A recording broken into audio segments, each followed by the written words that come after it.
Si vous traînez un peu sur les réseaux sociaux, vous avez dû voir passer pas mal de vidéos sur les violences policières des dernières semaines. Des keufs qui tabassent des manifestants de manière totalement disproportionnée, qui font absolument n'importe quoi, des blessés. On est nombreux à être choqués, à se demander jusqu'où ça va aller. Du coup, ça fout un peu la haine et on se dit, est-ce qu'on a vraiment envie d'avoir une police comme ça? C'est quoi leur rôle? Et au final même, ça sert à quoi les flics? Depuis un an, l'image de la police dans l'opinion publique est passée un petit peu par tous les stades possibles et imaginables. Érigés au rang de héros au moment des attentats de Charlie Hebdo en janvier 2015 et de ceux du 13 novembre, poussant même Renault à en embrasser un, les flics ont retrouvé dès le début du mouvement contre la loi El Khomri et les premières nuits debout une image beaucoup moins sympathique.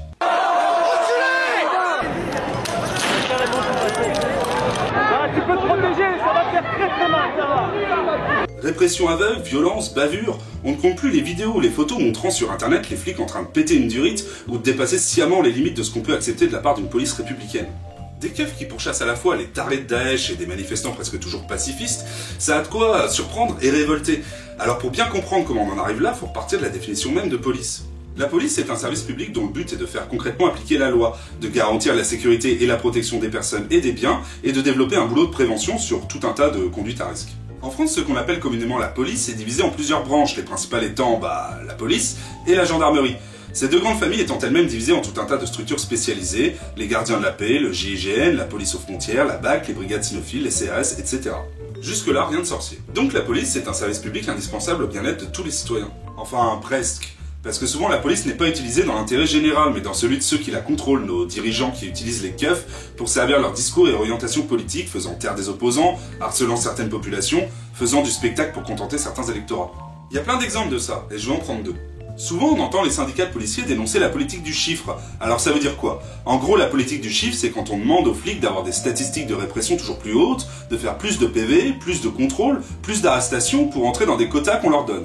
Et c'est pas mal comme truc pour nos puissants, parce que ça permet de faire monter artificiellement les chiffres de la délinquance, et de pouvoir jouer à blinde sur le discours sécuritaire, en éloignant les gens des vrais problèmes sociaux par exemple, et de punir plein de gens, et de pouvoir dire, bah regardez, on agit pour votre sécurité, et en plus on fait mieux que le gouvernement d'avant.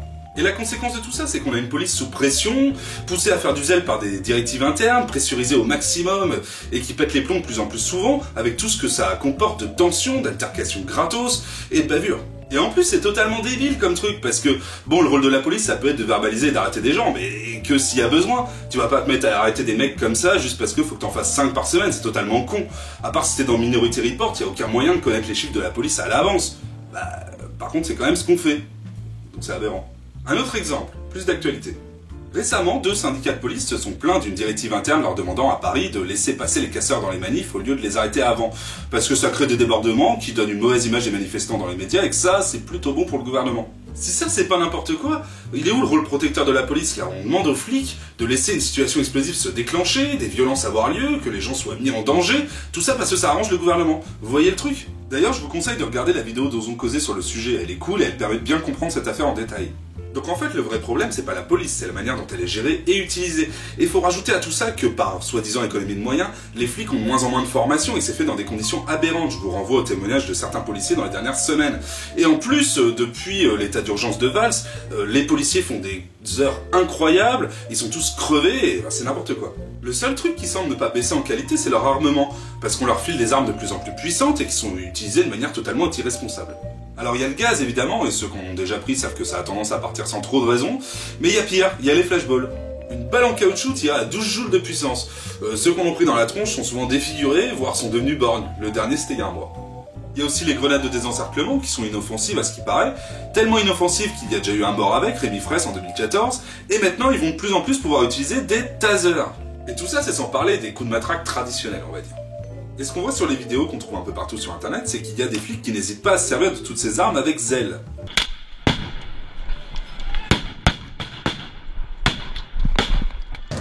On va utiliser les grenades lacrymogènes.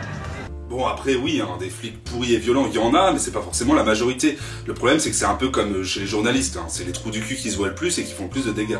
Derrière le décor, en réalité, on voit que les flics sont aussi victimes de leurs conditions de travail aberrantes. Beaucoup, quand ils peuvent s'exprimer, font part de leur envie de faire un boulot correctement et d'être vraiment utile à la population. Bah ouais, ça en fait rêver combien en vrai de passer ses journées à foutre des PV et à fracasser des étudiants. Il y a des chances que ce soit pas la majorité. D'ailleurs, policiers et gendarmes sont malheureusement parmi les professions où il y a le plus de dépression et de suicide. Alors bon, ce genre de situation, ça arrive jamais à cause d'un seul facteur, mais vu la différence avec d'autres professions, on peut pas s'empêcher de penser que les conditions de travail absurdes, ça joue un peu. En fait, les flics, ils rêvent de quoi? Bah, un peu de la même chose que nous. On rêve d'avoir une police qui fasse son job premier, qui soit pas là pour nous emmerder ou pour nous cogner dessus, qui soit pas là non plus pour servir de milice au gouvernement ou au MEDEF, que les flics aient des conditions de travail décentes et que les quelques parasites qui ternissent la profession aient les sanctions qu'ils méritent. C'est le même débat que pour tous les services publics en réalité. On veut avoir des services de qualité et qui nous servent à nous et pas à une minorité de puissants qui pourrissent tous les rapports humains. Voilà, si cette vidéo vous a plu, n'hésitez pas à la partager largement et à nous rejoindre sur notre page Facebook et notre chaîne YouTube. On se retrouve très vite et d'ici là, portez-vous bien.